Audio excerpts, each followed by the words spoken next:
بات جو لوگ اپنے مال خرچ کرتے ہیں دن میں رات میں کھل کے چھپ کے، ان کا اجر اللہ کے ذمے ہے اور ان پر نہ کوئی خوف ہوگا اور نہ یہ غمگین ہوں گے۔ یہ بہت بڑی بشارت ہے سخی لوگوں کے لیے، مال خرچ کرنے والوں کے لیے۔ انسان کی دو کیفیتیں ہیں، آنے والے وقت میں کوئی مصیبت نظر آ رہی ہے، اس سے جو کیفیت پیدا ہوتی ہے اس کو خوف کہتے ہیں۔ گزری ہوئی مصیبتیں اور مشکلیں اور پریشانیوں پر جب کوئی خیال آتا ہے اور ایک کیفیت بنتی ہے، اسے حزن کہتے ہیں، غم کہتے ہیں۔ تو اللہ تعالیٰ مال ہم کیوں نہیں خرچ کرتے کہ بھائی بڑے دکھ دیکھے ہیں، اب تو دولت ہاتھ میں آئی ہے، اب اس کو لٹا دیں گے تو آگے کل کو ہمارے بچوں کا کیا بنے گا۔ خوف اور حزن، اس کے بیچ انسان چلتا ہے ساری زندگی۔ تو مال خرچ کرنے میں جو رکاوٹ ہے وہ ہے اس کا خوف اور اس کا غم۔ تو اللہ تعالیٰ لا خوف علیہم ولا ہم یحزنون، تم اللہ کے نام پہ دو، نہ تمہیں کبھی خوف آنے دے گا نہ تمہیں کبھی غم آنے دے گا۔ اور جو سود والے ہیں ان کے لیے تباہی اور بربادی ہے، یہ یہاں بھی برباد ہیں، یہ آگے بھی برباد۔ میں نے کل بھی بتایا تھا کہ پرسوں کہ سود خور اللہ کے نبی نے دیکھا معراج میں لوگوں کو سزا مل رہی ہے۔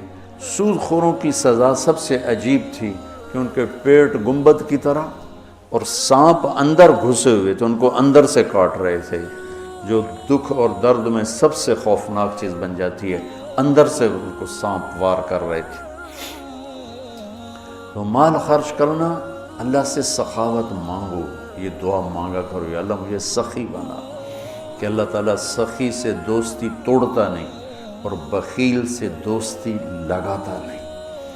اور اسلام کا جو موضوع ہے وہ حرص و ہوس نہیں، ایثار، سخاوت، خدمت خلق اور قربانی ہے۔ ابو قتادہ رضی اللہ تعالیٰ عنہ نے لینا تھا قرضہ کسی سے،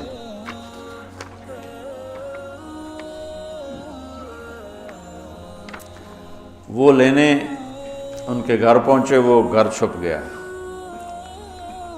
تو باہر کھڑے ہو گئے، انہیں زور زور سے آواز دی، باہر نکل، مجھے پتہ ہے تو اندر ہے۔ وہ نکل نہیں رہے تھے کہ مانگے گا، میرے پاس ہے نہیں۔ جب انہوں نے بہت اصرار کیا تو باہر آ گیا، تو آپ نے فرمایا کیوں چھپ رہا ہے مجھ سے؟ کہ میں تنگ دست ہوں، ادا نہیں کر سکتا۔ تو ابو قتادہ رونے لگے اور فرمایا جاؤ، معاف کیا۔ پھر فرمایا کہ جو اپنے قرض خواہ کو مہلت دے یا معاف کرے، اللہ تعالیٰ اسے قیامت کے دن اپنے عرش کا سایہ نصیب فرمائے۔ اور ایک عجب حدیث ہے کہ اللہ کے نبی نے فرمایا بنی اسرائیل میں ایک شخص تھا، وہ اللہ کے سامنے پیش کیا گیا، تو اللہ نے پوچھا کیا لائے ہو؟ اس نے کہا تیرے لیے کچھ بھی نہیں لایا۔ پھر اللہ نے پوچھا کیا لائے ہو؟ کہ یا اللہ ایک رائی کے دانے کے برابر میں تیرے لیے کچھ بھی نہیں لایا۔ اللہ نے پھر تیسری دفعہ پوچھا کچھ تو سوچو کیا لائے ہو؟ کہنے لگا کچھ بھی نہیں لایا۔ پھر کہنے لگا ایک بات ہے، اگر تیری بارگاہ میں کوئی اس کی قیمت ہے تو۔ اللہ کو تو سارا پتا تھا۔ اللہ نے پوچھا کیا؟ کہنے لگا تو نے مجھے مال دیا تھا تو میں تجارت کرتا تھا، لوگوں کو مال اٹھواتا تھا، جو پیسے نہیں دیتا تھا اور دے سکتا تھا تو میں اسے تنگ نہیں کرتا تھا کہ پیمنٹ پہنچاؤ، میں اسے مہلت دیے رکھتا تھا، جب دے دے ٹھیک۔ اور جو تنگ دست ہو جاتا تھا، کوئی نقصان ہو جاتا تھا تو میں کہتا تھا چلو اس کو معافی کر دو۔ تو اس پر اللہ تعالیٰ نے فرمایا تو میرے جیسا بننا چاہتا ہے، یہ تو میری صفت ہے کہ میں اپنے بندوں کو معاف کرتا ہوں، مہلت دیتا ہوں، چل بس اسی پر تجھے جنت کا فیصلہ۔ نہ نماز، نہ روزہ، نہ حج، نہ زکوٰۃ، نہ ذکر، نہ تلاوت، کچھ بھی نہیں، صرف اللہ کے بندوں کے ساتھ۔ اب یہ مزاج شریعت ہے۔ اور سود کیا ہے کہ اگلے کا خون نچوڑ لو، اس کی رگوں میں جو بہتے والا خون ہے وہ بھی نکال لو۔ تو سود خود غرضی، حرص و ہوس اور لالچ کی بنیاد پر ہے، اور اسلام ایثار، قربانی کی بنیاد پر ہے۔